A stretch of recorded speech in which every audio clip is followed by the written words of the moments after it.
periodic table, and we are going to talk about electronic configuration of the elements with respect to noble gas electronic configuration notation and electronic configuration of ions. That would end the chapter. Okay.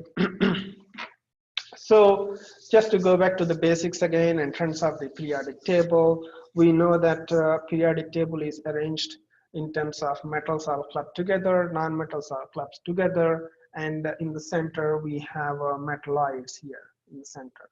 So in general, we already discussed this some point before.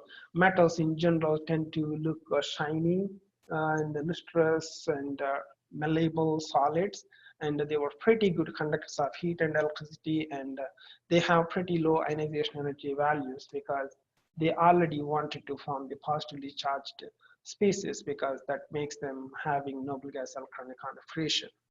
Okay.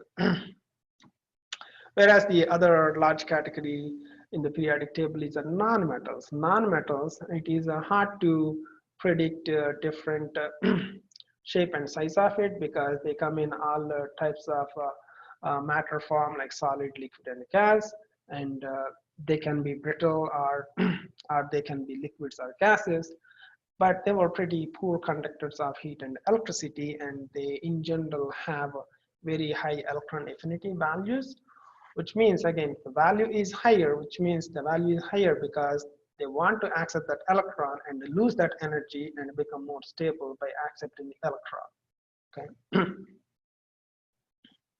And the metalloids are, it's almost kind of like we skip discussing about metalloids rather than directly discussing about it. Metalloids do have properties of both metals and non-metals. That's all we say most of the times in general chemistry class, because it's very specific element that can need to know if it is going to act as a metal or non-metal. Most of the times we don't need to know about that specific behavior of the element in this general chemistry class.